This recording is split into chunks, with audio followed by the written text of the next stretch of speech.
Hello, welcome back to Chaitanya's education. मैं हूं मंत श्रीवास्तव और आप लोग देख रहे हैं the complete CEH and cyber security course.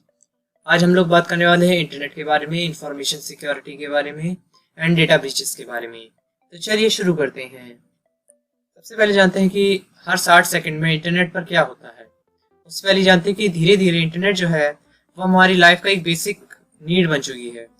जैसे पहले हम लोगों को सिर्फ कपड़े, खाने और शेल्टर की ज़रूरत थी, अब हम लोगों को इंटरनेट की भी ज़रूरत पड़ने लगी है, क्योंकि इंटरनेट से हम लोग कहीं भी कोई भी नॉलेज ले सकते हैं, कोई भी टास्क हम घर बैठे कर सकते हैं। इंटरनेट ने हम लोगों को बहुत फैसिलिटीज़ प्रोवाइड की हैं, लेकिन दूसरी तरफ इंटरनेट जितनी फैसिलिटीज़ प्रोवाइड करता है उतनी ही प्रॉब्लम्स भी क्रिएट करता है। तो हर 60 सेकंड में इंटरनेट पर ये सब होता है जो आप देख सकते हैं इस पीपीटी पर। एंड अब देखते हैं कि इंटरनेट की कुछ प्रॉब्लम्स क्या क्रिएट होती हैं। सबसे पहले केस स्टडी है ईबे का। आई होप आप लोग ईबे के बारे में जानते हो। अगर आप ईबे के बारे में नहीं जानते हैं तो ये एक ई कॉमर्स वेबसाइट है जिसमें आप बिडिंग कर कुछ भी परचेज कर सकते हैं। इसमें हुआ क्या कि ईबे में जो उनका कस्टमर रिकॉर्ड था वो कॉम्प्रोमाइज कर लिया गया, हैक कर लिया गया। कॉम्प्रोमाइज का मतलब है उस डेटा का लीक कर लिया गया एंड उसको हैक कर लिया गया। यहाँ पे 145 मिलियंस का यूजर डेटा जो था वो लीक हो गया है, जिसमें passwords, email ID, date of birth, mailing address, credit card जैसी कॉन्फिडेंशियल इंफॉर्मेशन थी। वो सब इंफॉर्मेशन लीक हो गई, जिस वजह से ईबे को काफ़ी लॉस हुआ एंड जो उसके कस्टमर्स थे उनको भी काफ़ी प्रॉब्लम फेस करनी पड़ी कि उनका अकाउंट किसी और ने लॉगिन कर लिया है एंड कोई और उनका लॉगिन अकाउंट यूज़ कर रहा है, जिससे जो ईबे का पूरा रेपुटेशनल लॉस था वो तो हुआ ही, साथ में जो फाइनेंशियल लॉस है वो भी ईबे को बहुत हुआ। फिर आते हैं गूगल प्ले के हैक पर। एक टर्किश हैकर है जिसने गूगल प्ले के सिस्टम को 2 बार एंटायरली शट डाउन कर दिया, जिस वजह से क्या हुआ कि कोई भी अगर जैसे आप कोई एप्लीकेशन आप डाउनलोड करने गए तो वो एप्लीकेशन डाउनलोड नहीं होगी, एंड अगर आप एक डेवलपर हैं तो कोई एप्लीकेशन अगर आप अपलोड करने गए तो वो एप्लीकेशन अपलोड नहीं होगी, एंड अगर आप कोई एप्लीकेशन अपडेट करने गए तो वो भी नहीं होगी। 2 बार इस हैकर ने पूरे गूगल प्ले सिस्टम को डाउन कर दिया। डिनायल ऑफ सर्विस भी कह सकते हैं आप एक तरह से, लेकिन डिनायल ऑफ सर्विस एक अलग अटैक है। यहाँ पर किसी और वजह से गूगल पे का सर्वर डिनाई हो गया था। दिन ये हुआ, देन सेकंड आपका हुआ था गूगल प्ले पर। एक हैकर ने टेस्टिंग करने के चक्कर में एंड्रॉयड के डेटाबेस में एक मैलिशियस ऐप डाल दिया था, जिस वजह से डिनायल ऑफ सर्विस हो गया था गूगल प्ले पर। ये ओरिजिनल डिनायल ऑफ सर्विस है। यहाँ पर किसी वजह से जितने भी गूगल के सर्वर्स थे वो रिस्पॉन्ड नहीं कर पा रहे थे, लेकिन एक्चुअल में प्रॉब्लम यहीं पे हुई। मैंने आपको लास्ट वीडियो में बताया था कि आप एथिकली करें या नॉन एथिकली, लेकिन आप हर स्टेप को फॉलो करें। यहाँ पर भी यही मिस्टेक हुई। ये बंदा करना तो एथिकली काम चाह रहा था, टेस्टिंग कर रहा था, लेकिन इससे बाय मिस्टेक गूगल प्ले पूरा डाउन चला गया, जिस वजह से प्रॉब्लम क्रिएट हो गई। तो इससे आपको ये सीख मिलती है कि अगर आप एथिकली वर्क भी कर रहे हैं तभी आपको हर एक स्टेप फॉलो करना है, कोई भी स्टेप मिस नहीं करना है। कोई स्टेप मिस करने से आपके लिए प्रॉब्लम क्रिएट हो सकती है। The home depot data breach. जैसे आपका इंडिया में अमेजोन है, फ्लिपकार्ट है, वैसे ही एक कंपनी है ये यूएसए में, होम डिपो। इसमें क्या हुआ था, जितनी भी क्रेडिट कार्ड और डेबिट कार्ड इन्फॉर्मेशन थी वो सब चोरी हो गई थी, और ये हुआ था एक कस्टम बिल्ड मैलवेयर की वजह से। मैलवेयर का मतलब है मैलिशियस सॉफ्टवेयर, ऐसे सॉफ्टवेयर जिन्हें इंटेंशनली गलत काम करने के लिए या किसी का डेटा चोरी करने के लिए बनाया जाता है। इस वजह से होम डिपो का काफी फाइनेंशियल लॉस हुआ, काफी रेपुटेशनल लॉस हुआ। कई लोगों ने होम डिपो को यूज करना ही बंद कर दिया। जैसे आप अमेजोन से कुछ भी अगर आप मंगा रहे हैं तो आपको पता है कि अमेजोन पर आपका डेटा सिक्योर है, लेकिन होम डिपो में क्या हुआ कि उनका जो डेटा था क्रेडिट कार्ड का, डेबिट कार्ड का, जो भी फाइनेंशियल डेटा था कस्टमर का, वो सब डेटा लीक हो गया, जिस वजह से कई कस्टमर्स के साथ, कई कस्टमर के बैंक अकाउंट से भी रुपए निकले गए, जिस वजह से काफी फाइनेंशियल लॉस हुआ एंड बहुत ज्यादा प्रॉब्लम फेस करनी पड़ी कस्टमर्स को भी एंड कंपनी को भी बहुत ज्यादा प्रॉब्लम फेस करनी पड़ी। नेक्स्ट केस स्टडी है आपकी जेपी मॉर्गन। जेपी मॉर्गन आपकी एक फाइनेंशियल बैंक है, एंड जैसे आपकी एसबीआई है वैसे ही आपकी जेपी मॉर्गन भी है। ये आपको फाइनेंशियल सर्विसेज प्रोवाइड करती है, लेकिन आपकी एसबीआई जो है वो मेन बैंक है स्टेट्स की, लेकिन जेपी मॉर्गन एक प्राइवेट बैंक थी। यहाँ पर क्या हुआ, जितने भी हाउस होल्ड और स्मॉल बिजनेसेस थे उन सबकी कॉन्टैक्ट इन्फॉर्मेशन लीक हो गई। कॉन्टैक्ट इन्फॉर्मेशन जैसे इंडिया में आधार कार्ड होता है, वैसे वहाँ पे उनकी जो आइडेंटिटी है वो इन्फॉर्मेशन लीक हो गई, उनके नंबर्स लीक हो गए, उनके ईमेल्स लीक हो गए, अकाउंट नंबर्स लीक हो गए, ऐसे ही उनके स्विफ्ट कोड वगैरह जितनी भी कॉन्फिडेंशियल इन्फॉर्मेशन थी वो सब इन्फॉर्मेशन लीक हो गई। और ये इंसिडेंट हुआ था कि जो इनकी वेब एप्लीकेशन थी, यानी कि वेब एप्लीकेशन आपकी जो इनकी वेबसाइट थी, वो वेबसाइट पे कोई वल्नरेबिलिटी थी। उस वल्नरेबिलिटी की वजह से जो हैकर्स थे वो इसका डेटा ब्रीच कर पाए। इस वजह से अगर हम लोग किसी भी वेबसाइट को बना रहे हैं तो उस वेबसाइट पे जो भी डेटा लिया जा रहा है उसको पूरी तरह से सिक्योर रखना भी हमारी जिम्मेदारी है। एथिकल हैकर्स को इसलिए हायर किया जाता है ताकि वो वेबसाइट्स को सिक्योर कर पाएं, मेनली एप्लीकेशन और वेबसाइट्स। फिर स्टार्ट में देखिए कि किस ईयर कितना कितना किसका डेटा ब्रीच हुआ। सोनी का, जेपी मॉर्गन का, गूगल का, ऑरेंज, स्नैपचैट, केटी, कम्युनिटी हेल्थ सिस्टम, अलग अलग कंपनीज का डेटा ब्रीच होता रहता है, ये कोई नई बात नहीं है। अब डेटा ब्रीच के स्टैटिस्टिक्स देखिए, कितने अभी तक डेटा ब्रीच हो चुके हैं। ये 2015 का रिकॉर्ड है, अभी का लेटेस्ट नहीं है ये। फिर भी देखिए, और अब तो और ज्यादा बढ़ चुके हैं। एंड हर सेकंड में 37 रिकॉर्ड्स ब्रीच किए जाते हैं। हर सेकंड के हिसाब से ये आपको कम लग रहा होगा, बट ये बहुत ज्यादा है। यस, इतना डेटा ब्रीच होना का मतलब है कि आपका डेटा, आप कहीं भी कुछ भी इंफॉर्मेशन दे रहे हैं, वो इंफॉर्मेशन सेफ नहीं है।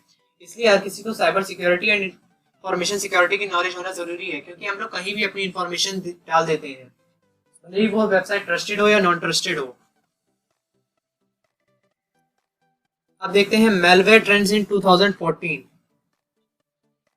मेलवेयर का आपको मैंने मतलब बता दिया है, मैलिशियस सॉफ्टवेयर। मेलवेयर्स बनने के लिए आपको कुछ ना कुछ पहले से जानकारी होनी चाहिए कि हम लोग किस वल्नरेबिलिटी के लिए मेलवेयर क्रिएट कर रहे हैं। तो मेलवेयर ट्रेंड्स में एक बड़ी प्रॉब्लम है सोर्स कोड लीक। जैसे अभी लेटेस्ट विंडोज एक्सपी का सोर्स कोड लीक हो गया था, तो उसके सोर्स कोड जब हम लोगों को पता होगा तो हम लोग उसके लिए आसानी से मेलवेयर बना सकते हैं, जो उसके शायद पैचेस भी नहीं किए जा सकें। फिर आता है आपका old school malware technique. Old school malware technique आपके 90s टाइम पे यूज होती थी, लेकिन कुछ टाइम से इसको दोबारा से यूज किया जाने लगा, इसलिए इसका नाम है ओल्ड स्कूल मेलवेयर टेक्निक।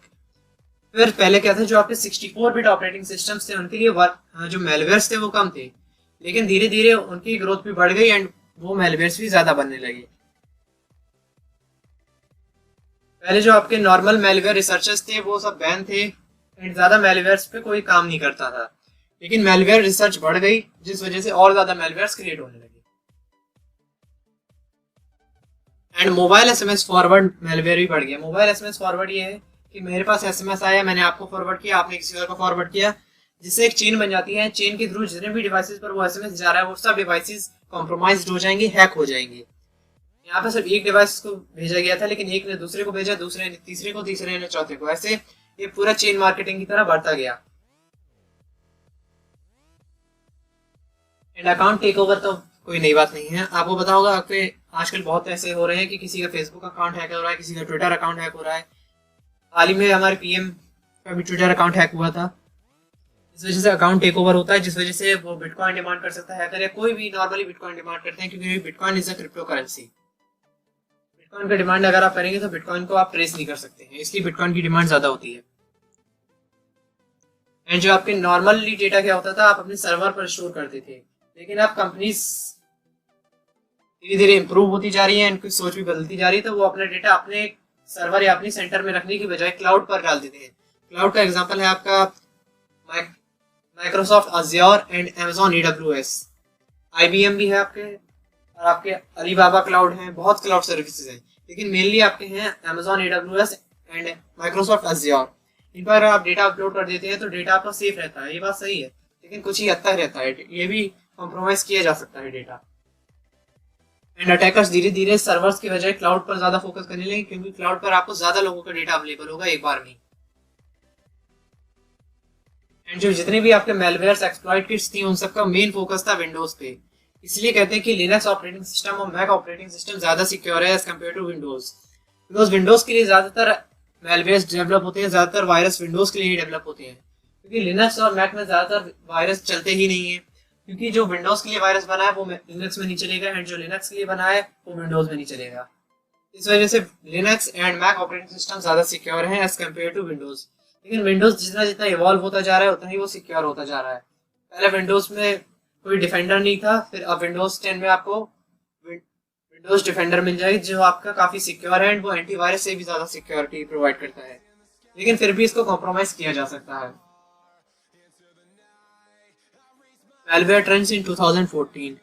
अब इसमें आप ध्यान से पढ़िएगा, अटैकर्स ने क्या किया, जितने भी आपके, फॉर एग्जांपल अभी ट्विटर का हैक हुआ था। ट्विटर में क्या था, जो ट्विटर के वर्कर्स थे या एम्प्लॉयज थे, उनको पर्सनली कांटेक्ट किया सोशल इंजीनियरिंग के थ्रू, एंड उनसे वो काम कराया जो वो हैकर्स चाहते थे। इसको कहते हैं लोअर एग्जीक्यूटिव्स, यानी कि वैसे तो वो एजुकेटेड थे, लेकिन फिर भी सोशल इंजीनियरिंग का ऐसा अटैक है एक कितना भी एजुकेटेड बंदा हो, जिसको खुद सोशल इंजीनियरिंग पता है, सिर्फ वही उससे बच सकता है।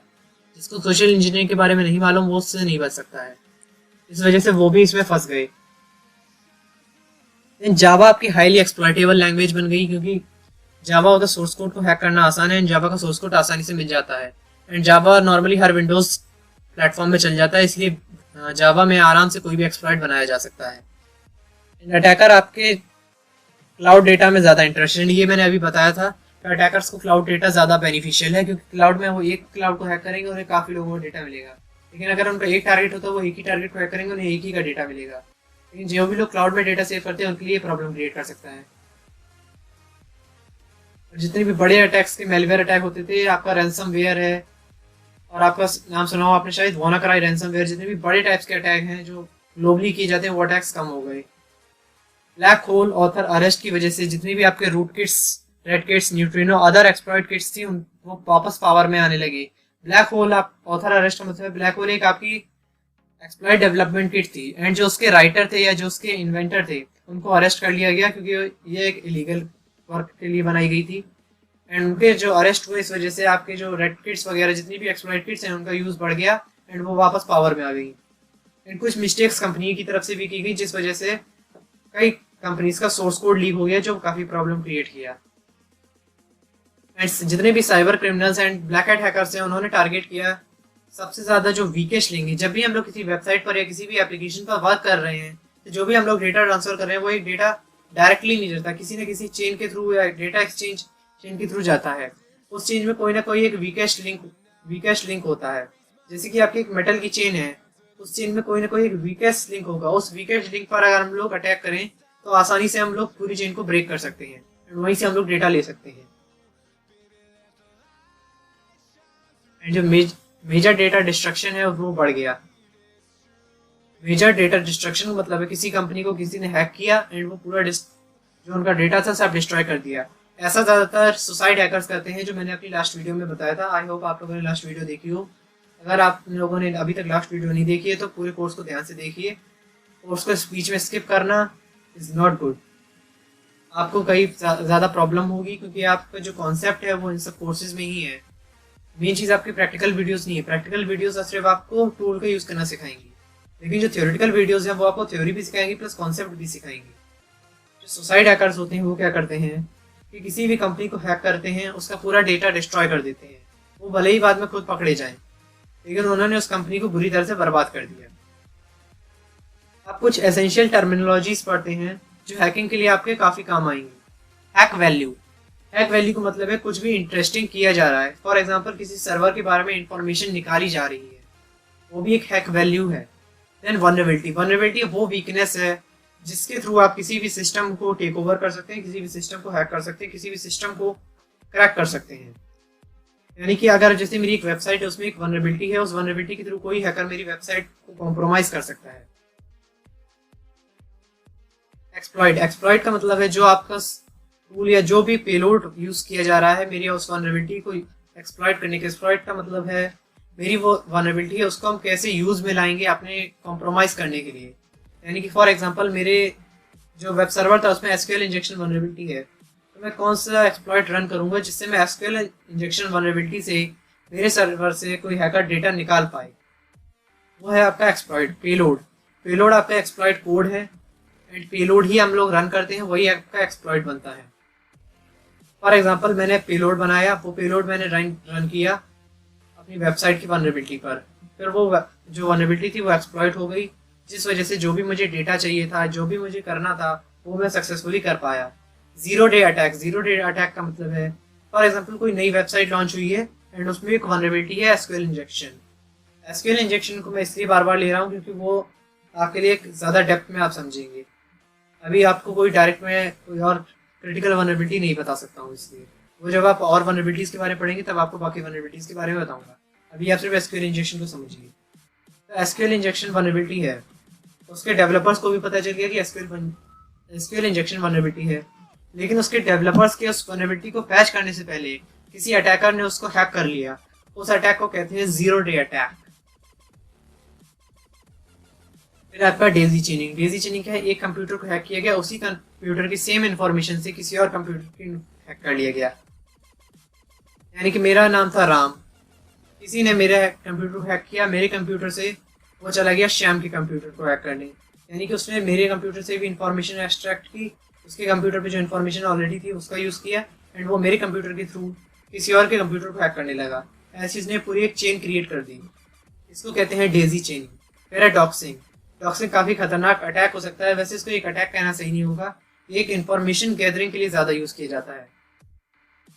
जो भी इन्फॉर्मेशन हम लोग पब्लिकली ओपन सोर्स डाल देते हैं उस इन्फॉर्मेशन का भी यूज़ किया जा सकता है हमारे अगेंस्ट।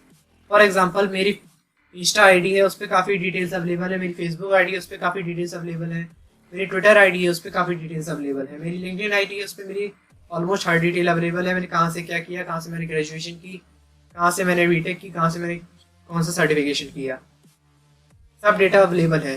जिस वजह से कोई भी क्या कर सकता है, उसको मेरे से बात करने की ज़रूरत नहीं है, उसको ऑलमोस्ट हर इन्फॉर्मेशन ओपन सोर्स मिल जाएगी, जिस इन्फॉर्मेशन को वो मैलिशियस वे में यूज़ कर सकता है। बॉट मतलब एक सॉफ्टवेयर है जो कंट्रोल किया जा सकता है किसी और के द्वारा, कोई ऑटोमेट किया जा सकता है, जिसको एआई बॉट भी बोलते हैं। एआई बॉट ऑटोमेटिकली कोई भी वर्क कर सकते हैं।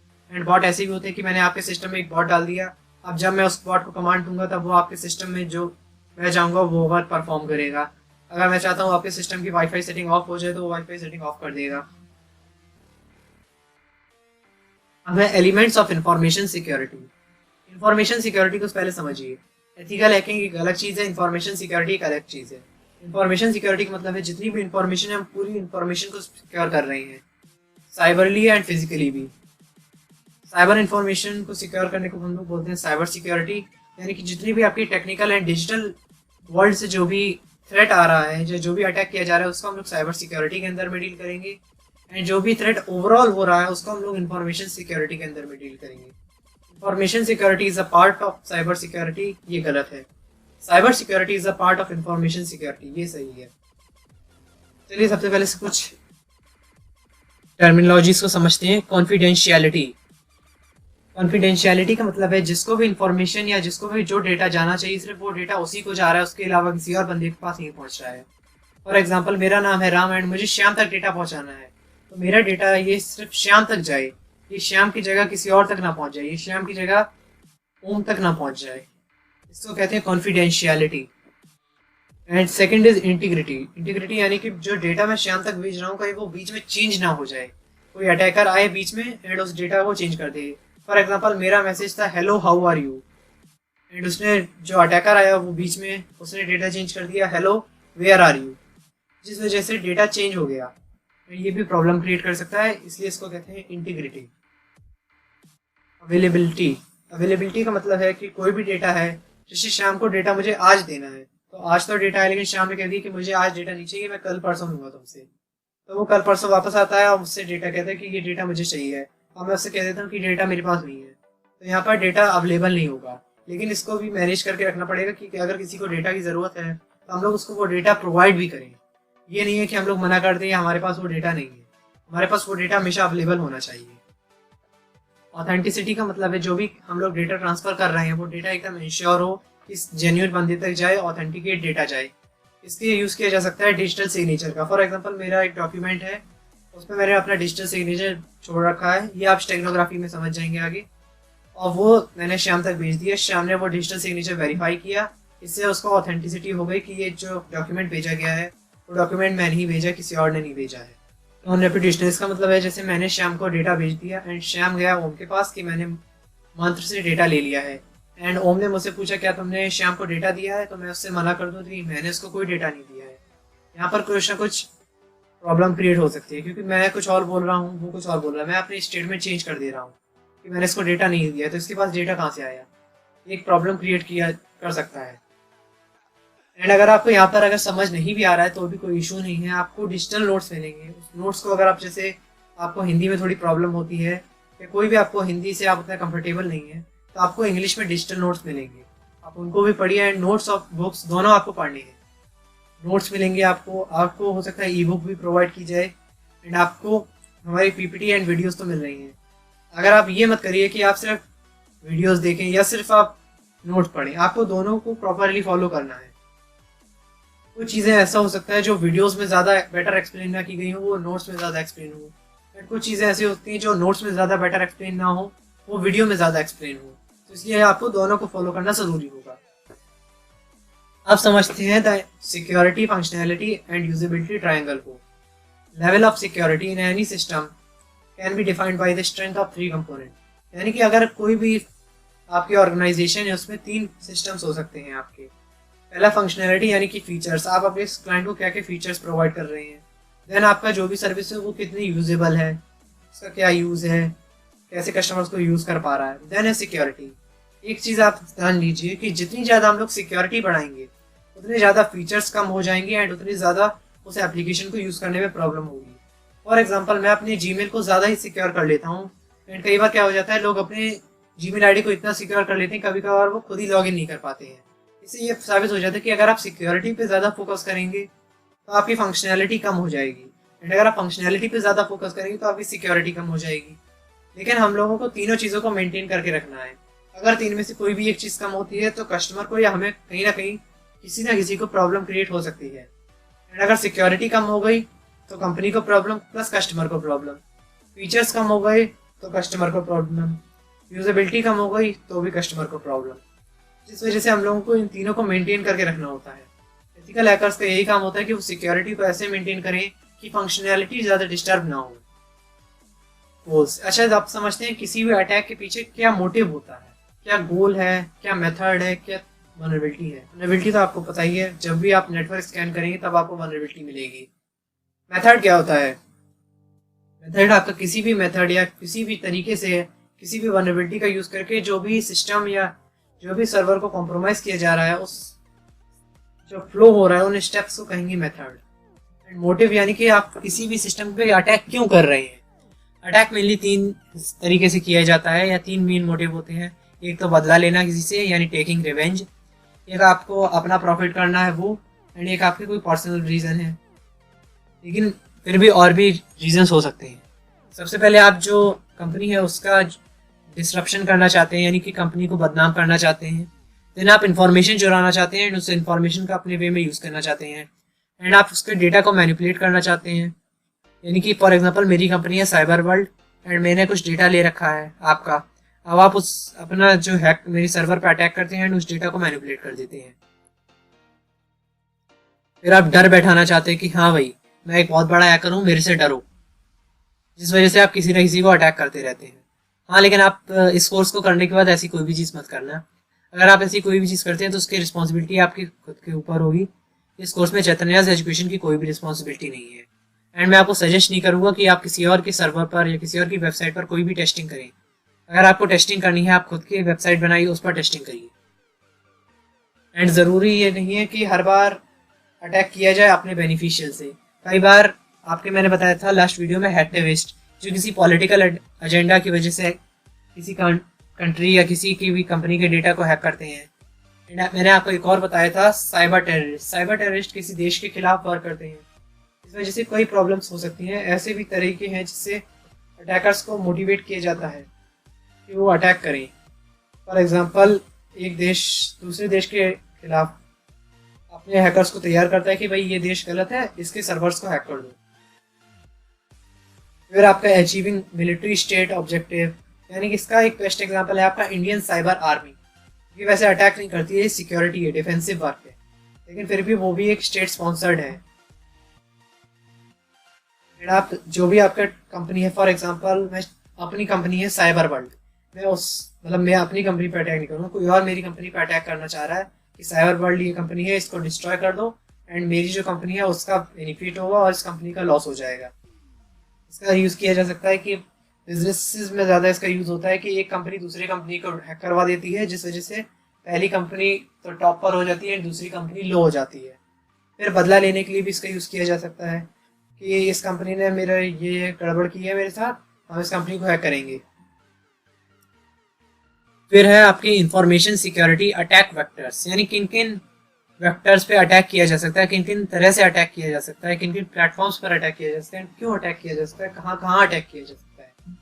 Cloud computing threat, cloud computing के बारे में आई होप आप सबको पता हो। एक क्लाइंट था राम का सिस्टम वनरेबल था एंड राम के सिस्टम ने जो अटैकर था श्याम, उसने क्या किया, उसने किसी और का डेटा कुछ नहीं किया, उसने राम का सिस्टम अटैक किया एंड उसने देखा कि राम का जो सर्वर है उसमें वनरेबिलिटी है। उस सर्वर से उसने जो पूरा होल क्लाउड सर्वर था उस पूरे क्लाउड सर्वर को हैक कर दिया। यानी कि एक सर्वर से, यानी कि एक सिस्टम को कॉम्प्रोमाइज़ करते हुए उसने डायरेक्ट पूरे सिस्टम को ही कॉम्प्रोमाइज़ कर लिया। इसका आपको एनिमेटेड वर्जन भी मिल जाएगा। अगर आपको यहाँ पर समझ ना आया हो तो उसकी टेंशन मत लीजिए।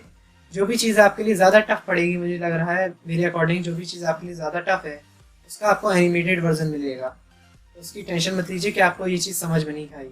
एंड आपको टेलीग्राम सपोर्ट भी मिल रहा है, तो आप टेलीग्राम सपोर्ट में क्वेश्चंस भी पूछ सकते हैं। देन आपका एडवांस रेजिस्टेंस थ्रेट। इसका मतलब है कि जैसे मैं एक कंपनी का एम्प्लॉय हूँ, मैं आप चैतन्याज एजुकेशन में एक एम्प्लॉय हूँ एंड मेरे पास जो लैपटॉप है उसका डेटा हैक किया जाता है, यानी मेरे लैपटॉप को हैक किया जाता है एंड मुझे पता नहीं चलता है कि मेरे लैपटॉप से कोई डेटा, कोई भी अटैकर मेरे लैपटॉप से डेटा हैक कर रहा है, उसके बारे में मुझे पता नहीं चलता है।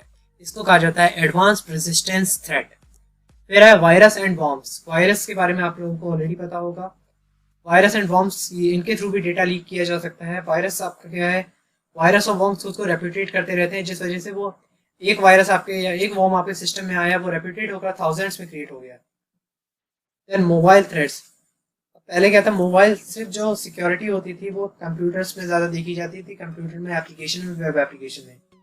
लेकिन अब अटैकर्स क्या करते हैं, अब वो मोबाइल को भी कॉम्प्रोमाइज़ करने की ट्राई करते हैं, क्योंकि नॉर्मली क्या था, पहले लोग कंप्यूटर्स पे ज़्यादा डिपेंडेंट थे, लेकिन जब से स्मार्टफोन्स आ गए हैं तो स्मार्टफोन्स का ज़्यादा यूज़ होने लगा है as compared to computer. Computer का हर एक फंक्शन आप अपने फ़ोन में भी परफॉर्म कर सकते हैं। फिर आता है आपका बॉटनेट। बॉटनेट का मतलब है हमने कई सारे कंप्यूटर्स को हैक कर लिया। फॉर एग्जांपल मैंने 15 कंप्यूटर हैक कर लिया एंड मैंने सभी 15 कंप्यूटर्स को अपने अंडर में ले लिया। अब मुझे किसी और कंप्यूटर को हैक करना है तो मैं इन 15 कंप्यूटर्स को यूज़ करके किसी और कंप्यूटर का हैक कर सकता हूँ। इसका ज़्यादातर यूज़ होता है डिनाइल ऑफ सर्विस अटैक में, और डिनाइल ऑफ सर्विस अटैक में भी इसका यूज़ होता है distributed denial of service. Distributed denial of service में क्या होता है कि अलग अलग सिस्टम से एक ही वेबसाइट या एक ही सर्वर पर रिक्वेस्ट सेंड की जाती है, जिस वजह से वो सर्वर डिस्ट्रॉयड हो जाता है एंड कॉम्प्रोमाइज हो सकता है एंड वो सर्वर्स बंद हो सकती है बुरी तरह से, सर्वर क्रैश भी हो सकता है कई बार। इसके लिए बॉटनेट्स का यूज़ किया जाता है।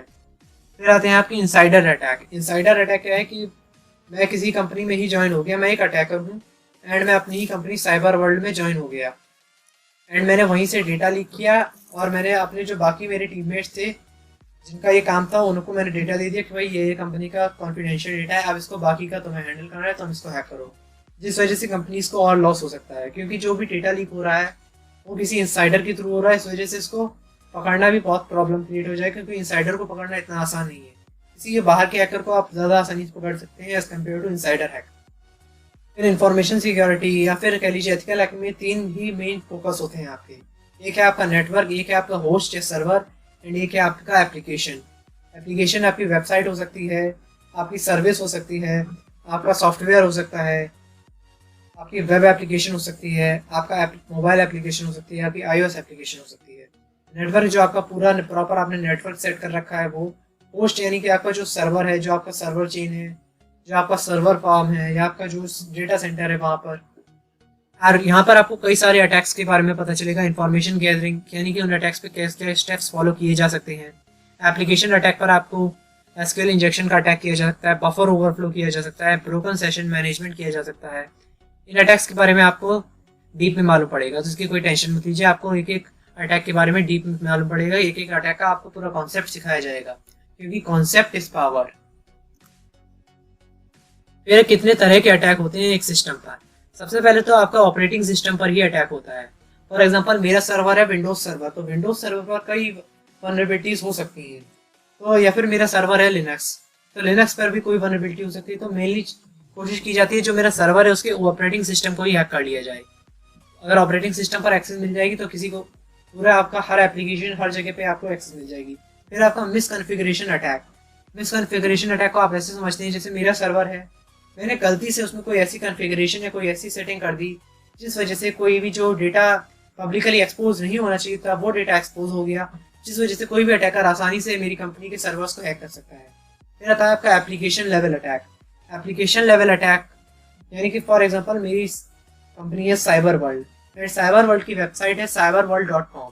यानी कि जो मेरा इंफ्रास्ट्रक्चर है वो सेफ है, लेकिन जो मेरी एप्लीकेशन है cyberworld.com उसको अटैकर्स हैक करते हैं किसी वे में, उसको कहते हैं एप्लीकेशन लेवल अटैक।